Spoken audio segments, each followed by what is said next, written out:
Friday. Happy Mother's Day weekend. Hi, how's it going? I've been all over the city today in Mother's Day shenanigans. The boys had muffins with Mom this morning, and it was really cute. They were both really cute. They were excited. Carter got me some bath salts and made a little jar. And then Hudson, his teacher, some teachers are so good. It was like a big succulent, and it's got like rocks. And the director was telling me that they just like put down a tarp and let the like 2-year-olds go nuts. And I just thought that was so cool.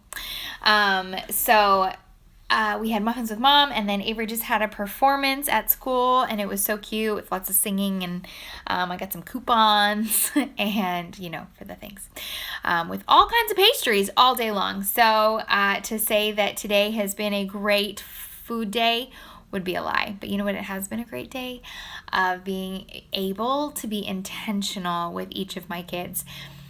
I didn't realize that would be one of the hardest things once I had multiple children. And if you have multiple children, you know that figuring out how to have like placement for all, like giving each of them this like love, in individual time and energy is probably one of the most challenging things, I think. That is, and I was afraid of it. I remember being fearful before I was a mom, thinking like, when you have more, like, not that you wouldn't love them, like you obviously can love all your kids easily. There's room in your heart for whatever, but it's those moments of like, how do I be intentional in loving you, each of you separately, in all the given moments or lack of moments in the day. And I think that's probably, as much as I would love to say that it's easy, I think that's the hardest part.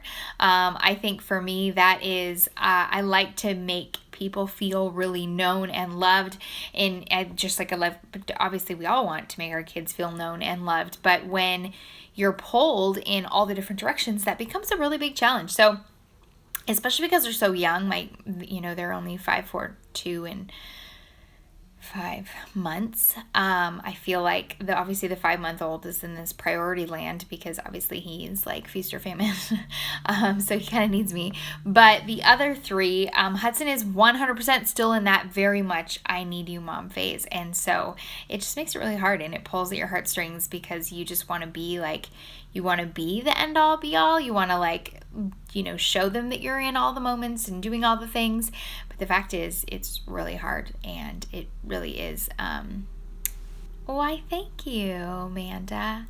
It really just makes it challenging in those moments.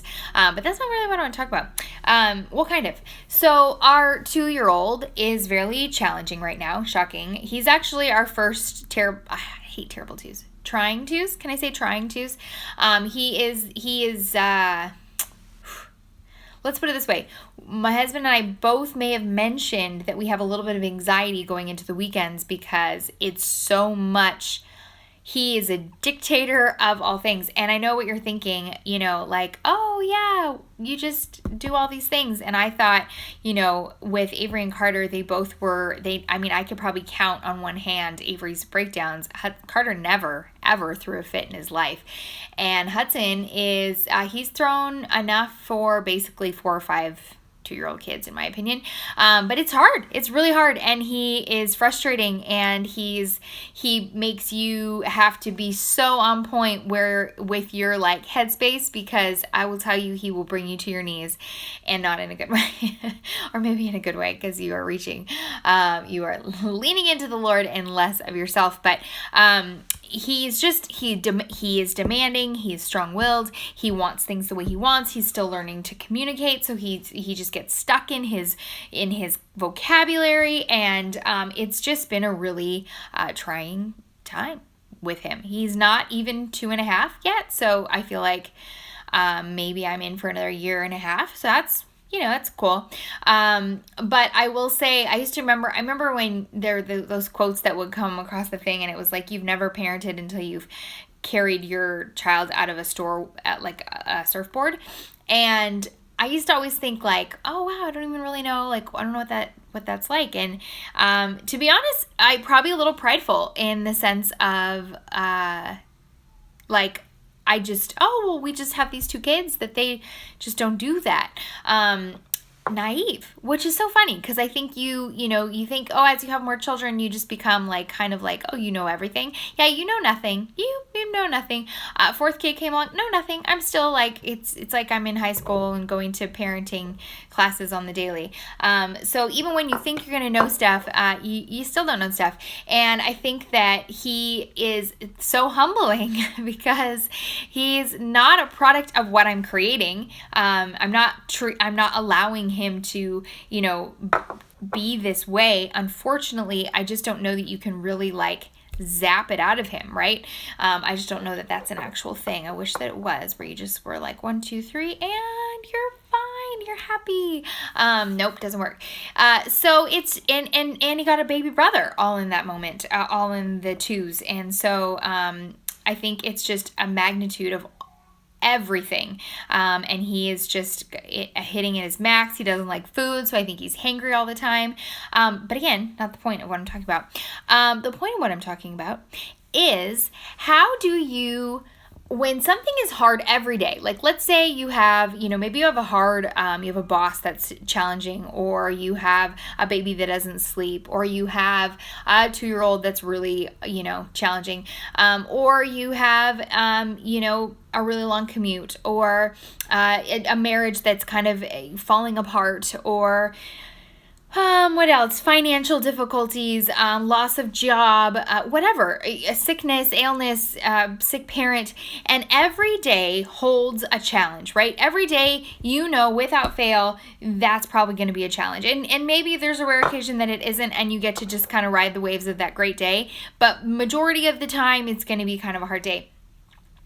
What do you do to ensure that you can come out of that? I think that's that having tools to know how, okay, I'm going to succeed because I've got blank, blank, blank, are very helpful ways to get through whatever it is that you're currently going through in this season.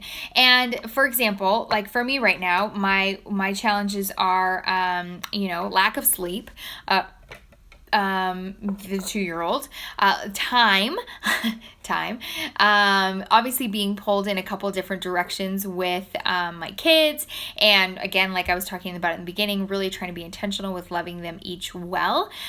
So how, and there's also some health things going on that are causing a little bit of, they're taking some brain space, but you're trying not to let them.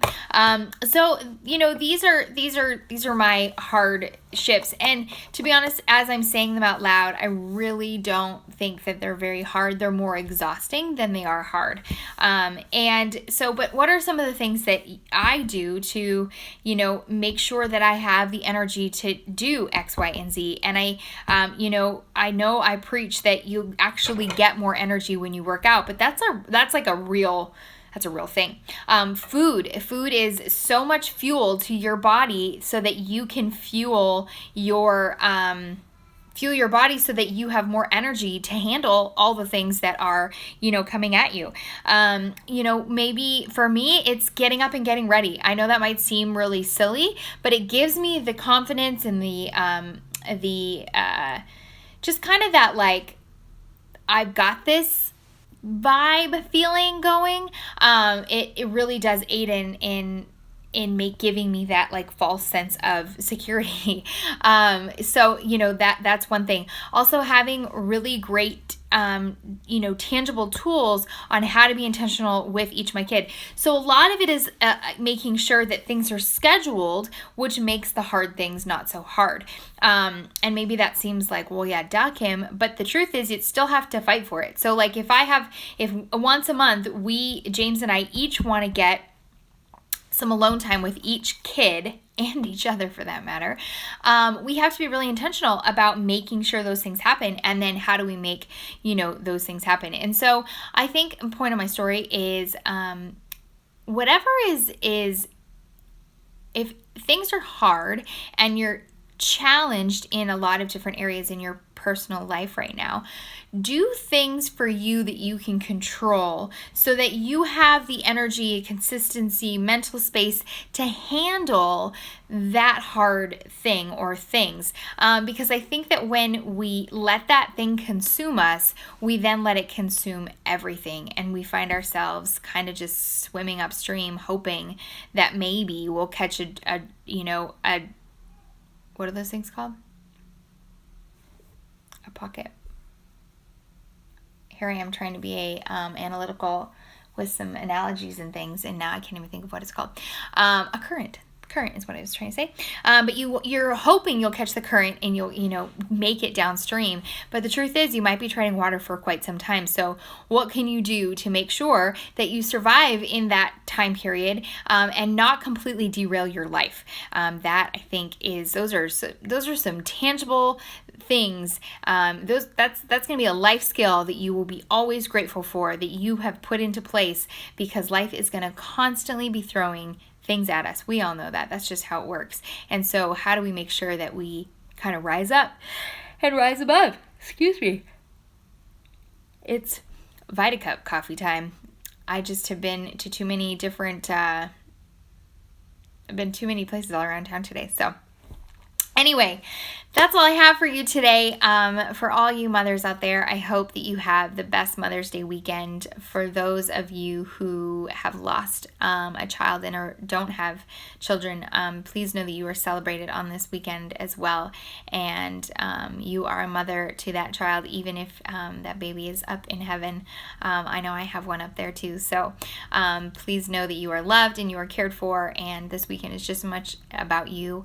And if you have, maybe this is a weekend where you have a weird relationship with your mom, maybe you can put some things aside and really work on trying to, just not, maybe reconciliation isn't the right word because that's too big, but maybe it's just taking some time to, just hang out and just know that family is mother first, I just hope that you are appreciated and loved and cared for, and that you have a great weekend. So that's all I got. Have a great day, and thanks for watching. Okay, bye. Whoops.